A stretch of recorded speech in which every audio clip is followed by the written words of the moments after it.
Hello everyone, welcome back to my channel. Episode की शुरुआत में हम वूजू को दिखते हैं जो अपने भाई सिम जीगू के पास जाती है और उससे बात करती है कि उसे वापस घर आ जाना चाहिए और वापस से स्टडीज को ज्वाइन करना चाहिए। बट वो साफ इनकार कर देता है और वो उसे ये कहता है कि वो उसे उसका शौक पूरा क्यों नहीं करने दे। वो म्यूजिक में कुछ करना चाहता है और ये शौक उसके फादर का भी था और वो उसे इसलिए मना कर रही है। बट वो साफ उसे कहती है कि वो गलत समझ रहा है। वो इसे इसलिए स्टडीज के लिए फोर्स कर रही है क्योंकि वो चाहती है कि वो उसकी और उसकी बहन की तरह बुरी लाइफ ना बिताए, बल्कि एक अच्छी जॉब करे ताकि उसे छोटी जगह पे ना रहना पड़े। और दूसरी तरफ हम देखते हैं कि सुनवू डोंगजिन की बात सुन के बहुत एक्साइटेड होता है। वो सुनवू को बता देता है कि उसे वूजू पसंद है, तो सुनवू उसे कन्विंस कर रहा होता है कि उसे वूजू को अपनी फीलिंग्स बता देनी चाहिए। अब यहाँ पर वूजू अपने भाई को कह रही होती है कि वो अपना सामान उठा के आए, वो उसे घर लेकर जाएगी। अब वो उसके साथ जा रहा होता है। यहाँ पर वूजू को एहसास होता है कि ये रास्ता डोंगजिन के घर की तरफ जा रहा है। वो उससे पूछती है तुम किसके पास रहे थे, तो वो उसे कहता है कि वो मेरा फ्रेंड नहीं है, मैं डोंगजिन के पास रहा हूँ। ये बात सुन के वूजू बहुत ज्यादा शॉक्ड होती है और उससे नाराज होने लगती है। तो वो उसे कहता है तुम फिक्र मत करो, डोंगजिन ने मेरी कंपनी को एंजॉय किया है। वो वैसे इतना अकेला रह रहा था और मेरे साथ उसका अकेलापन दूर हुआ है। ये बात सुनकर वूजू बहुत परेशान होती और उसे कहती है तुम घर जाओ, मैं थोड़ी देर में आऊंगी। और यहाँ पर वो डोंगजिन से इसी बारे में बात करने आ रही होती है, बट सामने डोंगजिन और मिन्योंग की कन्वर्सेशन को सुन लेती है, जहाँ वो उसे ड्रिंक करने से मना कर रहा होता है और मिन्योंग उसे पीछे से गले लगा लेती है। वो बहुत ज्यादा अनकंफर्टेबल फील करती है और वहां से जाने लगती है। बट इतने में उसकी नजर पड़ती है सियोशिन पर, तो वो उसके सामने आके खड़ी हो जाती है क्योंकि उसे क्लियरली पता होता है कि वो उसे हैरेस करेगा। तो वो उसे कहती है कि तुम उसके पास मत जाओ। इतने में डोंगजिन और मिन्योंग वहां से चले जाते। तो यहाँ पर सियोशिन समझता है कि वूजू भी उनके साथ मिली भी है। वो उसे पूछने लग जाता है कि तुम भी इन दोनों के साथ थी मुझे बर्बाद करने में। तो वो उसे कहती है तुम यहाँ से चले जाओ, यहाँ पे सीन क्रिएट मत करो। बट वो उसे वार्न करती है कि तुम डोंगजिन को हाथ भी मत लगाना, वरना तुम्हारे साथ अच्छा नहीं होगा। अब यहाँ दूसरी तरफ घर पहुंचते हुए डोंगजिन को लगता है कि मिन्योंग को बुखार है, तो वो उससे कहता है कि तुम्हें बुखार है, तुमने मेडिसिन ली? तो वो कहती है नहीं मैं ठीक हूँ। लेकिन वो अंदर जाता है, उसके लिए मेडिसिन लेकर आता है और उसे मेडिसिन देकर जाने लगता है। तो यहाँ पर मिन्योंग उसे कहती है कि तुम थोड़ी देर अंदर आ जाओ, मेरे साथ चाय पी लो। वो उसकी बात सुनता है और उसे फिर कहता है कि अगर तुम्हारी जगह कोई और भी होता तो मैं उसके लिए मेडिसिन लेकर आता। तुम अपने आप को स्पेशल मत समझो, तुम बीमार हो और मैंने इसलिए ये सब किया है। तुम्हें डॉक्टर को दिखाना चाहिए और जब तुम ठीक हो जाओगी फिर मैं तुम्हारे साथ चाय पी लूंगा। और वो ये बात करके अंदर चला जाता है। यहाँ पे मिन्योंग को बहुत बुरा लग रहा होता है। वो समझ रही होती है कि डोंगजिन उसके साथ सब ठीक करने की कोशिश कर रहा है, बट वो तो साफ उसे कह देता है कि वो उसके लिए कोई मायने नहीं रखती है। तो यहाँ पर मिन्योंग अपने पुराने वक्त को याद कर रही होती कि किस तरह वो और डोंगजिन बहुत ज्यादा करीब थे और फिर वो रोने लग जाती है। इधर हम डोंगजिन को देखते हैं, उसके पास सिम जीगू का मैसेज आता है। वो उसे कहता है कि मेरी बहन को सब पता चल गया है, तुमने मुझे अपने पास रहने की जगह दी। वो उसके लिए थैंक्स करा होता है और कहता है कि वूजू मेरा सामान तुमसे लेने आएगी तो उसे मेरा सारा सामान दे दे। यहाँ पे डोंगजिन वूजू को कॉल करने लगता है, बट वूजू बाहर बेंच पे ही बैठी हो। फिर वो उसे मैसेज कर देता है कि जब फ्री होगी तो मुझसे बात कर लेना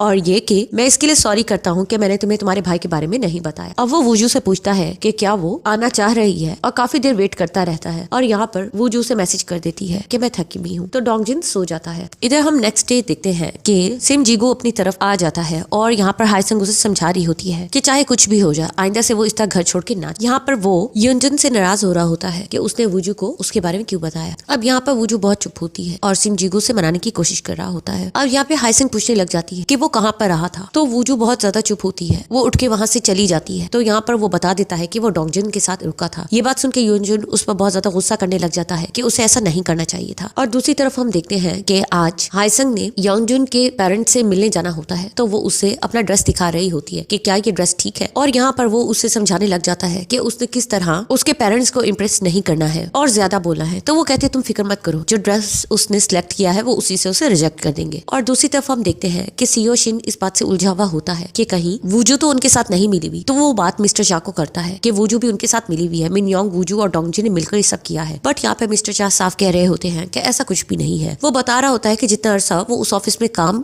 कर रहा था उसने नोटिस किया था कि वूजू और डोंगजिन एक दूसरे को देखते भी नहीं थे। वो दोनों एक टीम में कभी भी नहीं हो सकते हैं। बट वो साफ कह रहा होता है कि तुम पता लगाओ कि क्या वूजू उनके साथ मिली है और वो उन्हें धोखा दे रही थी। तो यहाँ पे मिस्टर चा सियोशिन को समझाने की कोशिश करते हैं कि इस वक्त उन्हें अपने फेयर को देखना चाहिए, वो किस चीज में उलझ के रह गए हैं। बट वो साफ कह रहा होता है कि वो उसे पता करके बताए कि वूजू किस टीम में है। और यहाँ पे मिस्टर चाओ से कॉल्स कर रहे होते हैं और यहाँ पर हम देखते हैं कि डोंगजिन ऑफिस में आता है। तो यहाँ पर वूजू आज वेयर एक्ट कर रही होती है और डोंगजिन के क्वेश्चन का सही तरह जवाब भी नहीं दे रही होती है और यही कह रही होती है कि वो उसके पास आएगी सामान लेने के लिए अपने भाई का। यहाँ पे डोंगजिन भी नोटिस कर लेता है। दूसरी तरफ हम देखते हैं कि मीटिंग के दौरान वूजू बस डोंगजिन को देखे जा रही होती है और यहाँ पर सुनवू नोटिस कर लेता है कि वूजू डोंगजिन को देख रही है और वो उसे चिढ़ाने लग जाता है। और यहाँ पर मीटिंग में फिर से वो वूजू और डोंगजिन को देख रहा होता है कि वो दोनों एक दूसरे को देखे जा रहे होते हैं। तो उसे एक आइडिया आता है। वो मिस बेक के पास आता है और उसे आके कहता है कि मुझे ऐसा लग रहा है कि डोंगजिन और वूजू एक दूसरे को पसंद करते हैं, बट वो दोनों पहल नहीं कर रहे हैं, तो हमें कुछ करना चाहिए। मिस बेक उसे समझाने की कोशिश करती है कि उसे ये सब कुछ डोंगजिन पर ही छोड़ देना चाहिए, उसे खुद देखना चाहिए कि वो क्या फील करता है, जबरदस्ती नहीं करनी चाहिए। इतने में यूरी ये बात सुनती है और उनसे पूछने लग जाती है कि क्या वाकई वूजू और डोंगजिन के दरमियान कुछ है। तो वो लोग बहुत ज्यादा अनकंफर्टेबल फील होते हैं और कहते हैं नहीं, उनके दरमियान ऐसा कुछ नहीं है, वो लोग तो बस अनुमान लगा रहे थे। अब यहाँ पर सुनवू बहाने बनाने लग जाता है कि ऐसा कुछ नहीं है और इस बात को टाल देता है, बट यूरी उन्हें बताती है कि वो कल मिस्टर शाह से मिली थी और वो उन्हें कहती है कि मुझे बहुत अजीब लगा। वो वूजू के बारे में उससे पूछ रहे थे कि वूजू क्या अभी तक काम कर रही है, तो उसे ये चीज बहुत अजीब लगी। मिस सिम और सुनवू भी ये बात सुनकर हैरान हो जाती। यहाँ पर हम वूजू को देखते हैं, उसे मिस्टर शाह की कॉल आ रही होती है और वो मिस्टर शाह को कह देती है कि वो दोबारा उसे कॉल ना करे क्योंकि उसके पास उसे बताने के लिए कुछ भी नहीं है। इधर हम हाइसंग को देखते हैं जो लंच के लिए पहुंच जाती है युनजुन के पेरेंट्स के साथ। अब यहाँ पर उसके पेरेंट्स बिल्कुल चुप रहते हैं। यहाँ पे हाइसंग बहुत हैरान हो रही होती है। वो लोग युनजुन से बिल्कुल भी कोई बात नहीं कर रहे होते हैं, ना ही उससे कोई क्वेश्चन करते हैं। वो भी कंफ्यूज बैठी रहती है, उन्हें देखती रहती है। युनजुन भी चुप रहता है और फिर वो लोग उससे बिना कोई बात किए उठ के वहाँ से जाने लगे। बट उसकी मॉम ये कमेंट करती है कि तुम्हारा ये ड्रेस ठीक नहीं था। अब वो हैरत से बैठी होती है और कहती है कि मुझे ऐसा लगा ये कोई मिलिट्री ऑपरेशन है। तो वो कहता है मैंने तो सही से खाना नहीं खाया, तो चलो हम कहीं खाना खाते हैं और ड्रिंक करते। अब यहाँ पर वो लोग ड्रिंक कर रहे होते हैं और इस चीज के बारे में हंस रहे होते हैं। युनजुन उसे कह रहा होता है कि उसका उसके फैमिली वालों से बिल्कुल भी कोई कनेक्शन नहीं रहा है और वो अपने बचपन की बात बता रहा होता है कि जब वो छोटा था तब भी उसके पेरेंट्स बिल्कुल इसी तरह के थे। वो बिल्कुल भी कोई बात नहीं करते थे और अपनी लाइफ में मसरूफ रहते थे। उसके भाई बहन भी थे। वो हमेशा सबसे बात करना चाहता था। वो एक अच्छा इन्वायरमेंट चाहता था, बट उसे कभी भी ऐसा इन्वायरमेंट नहीं मिला। वो हमेशा खुद को अकेला महसूस करता था। फिर वो उन तीनों बहन भाइयों के बारे में बात करता है कि वो उनसे बहुत इंप्रेस है और उनके साथ रहकर उसका ये अकेलापन दूर हुआ है। वो उनके रोज के तमाशे देखकर बहुत ज्यादा खुश होता है और उसे ये सब कुछ नॉर्मल लगता है और वो उसे कनेक्ट करता है खुद को। और यहाँ हम देखते हैं कि सुगो कोई कॉल आ रही होती है हाइसंग को, बट वो उसकी कॉल नहीं उठाती है, तो वो अपनी गेम में मसरूफ हो जाता है। इधर हम देखते हैं कि डोंगजिन और वूजू ऑफिस में लेट काम करते रहते हैं। अब यहाँ पर वूजू जाते हुए डोंगजिन को मैसेज करती है कि मैंने तुम्हें ईमेल सेंड कर दिया है और मैं जा रही। तो वो उसे कॉल करता है कि मैं तुमसे मिलना चाहता हूँ, तो तुम थोड़ा मेरा वेट करो। तो वो कहती है कि हाँ मैं नीचे हूँ। अब वो नीचे उसके पास जाता है। वो उसके वेट में खड़ी होती है। वो कुछ कंफ्यूज होता है कि वो आज उसे इग्नोर क्यों कर रही और एटीट्यूड क्यों दिखा रही है।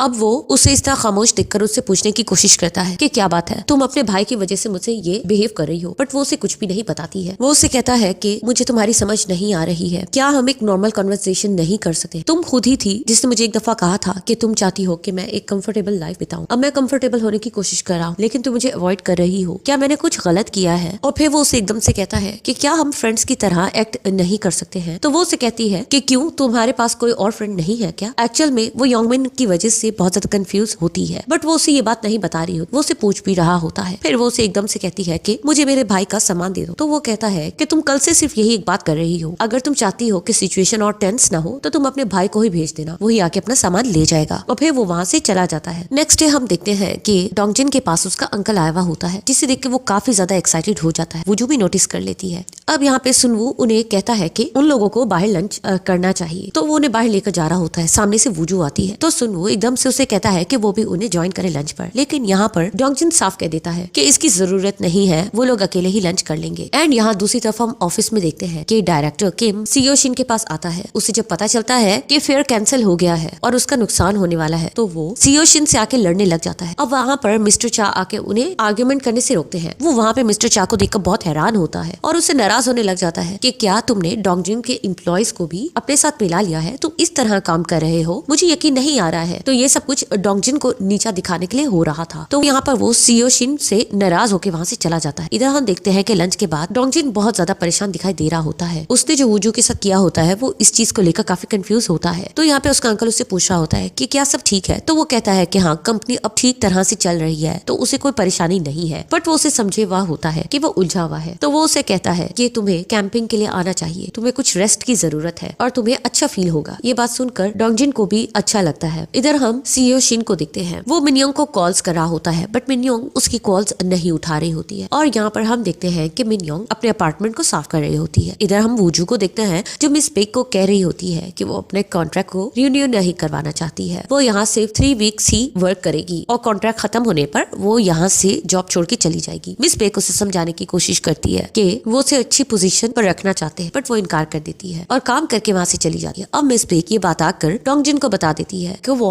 यहाँ पर कुछ ही दिन काम करेगी। तो डोंगजिन उससे कहता है कि वो जैसा कह रही है वैसा ही करो। मिस बेक समझाने की कोशिश करती है कि वो अपनी जॉब में अच्छी है, हमें उन्हें कन्विंस करना चाहिए, बट यहाँ पर डोंगजिन साफ कहता है कि वो किसी को जबरदस्ती यहाँ नहीं रोके रखना चाहता है। इधर हम देखते हैं मिनयोंग को, जो अपनी सारी बॉटल्स को बॉक्सेस में रख रही होती है और डोंगजिन के बारे में सोच रही होती है कि उसने उसे ड्रिंक करने से मना किया। इधर हम सीओ शिन को देखते हैं, जो ड्रंक कंडीशन में डोंगजिन के अपार्टमेंट के सामने आता है। वहाँ वो मिनयोंग को देख लेता है। वो अपने हाथ में पत्थर उठाकर मिनयोंग को हरास करने की कोशिश कर रहा होता है कि उसने उसे धोखा क्यों दिया, उसकी वजह से उसकी कंपनी का कितना नुकसान हुआ है, और वो कह रहा होता है कि वो उसे रिवेंज लेगा। बट इतने में वहाँ पर वूजू आ जाती है और वूजू उसे आके कहती है, मैंने तुम्हें कहा था ना कि तुम यहाँ वापस मत आना। तो वो उसे कहता है कि इस औरत की वजह से मेरी जिंदगी खत्म हो चुकी। तो वो उसे कहती है कि तुमने डोंगजिन के साथ भी ऐसा किया था, तुमने भी उसे धोखा देने की कोशिश की, बट डोंगजिन ने कभी वापस से तुम्हारा पीछा नहीं किया, बल्कि उसने अपनी मेहनत की। एंड उसके बाद हमें सीन दिखाया जाता है कि सीओ शिन जोर से पत्थर उनकी तरफ फेंकता है और यहाँ पर लास्ट सीन में हमें दिखाया जाता है कि डोंगजिन को कुछ पता चलता है और वो बहुत ज्यादा परेशान होकर हॉस्पिटल की तरफ भागता है। वो बहुत गुस्से में दिखाई दे रहा होता है और यहाँ पर लास्ट सीन में हम देखते हैं कि मिनयोंग वूजू के साथ बैठी होती है। वूजू घायल हो जाती है क्योंकि मिनयोंग को बचाने के चक्कर में वूजू को चोट लग जाती है और यहाँ पर मिनयोंग डोंगजिन को कह रही होती है कि वो खतरे से बाहर है। तो यहाँ पे डोंगजिन मिनयोंग को कहता है कि उसे यहाँ से चले जाना चाहिए क्योंकि वो वूजू के साथ रहेगा, और फिर वो वूजू के पास जाके बैठ जाता है। वो उससे इस कंडीशन में परेशानी से देखता रहता है और उसके बाद उसके फेस पर वो हाथ रखता है क्योंकि वूजू को दर्द हो रहा होता है। वूजू की जाग हो जाती है, वूजू उसका हाथ पकड़ लेती है और इस मोमेंट पर हमारी एपिसोड खत्म होती है। गाइस, आप लोगों को ये एपिसोड कैसी लगी? उम्मीद है इसकी एक्सप्लेनेशन आप लोगों को पसंद आई होगी। मेरे चैनल को सब्सक्राइब जरूर कर दीजिएगा। Thank you so much.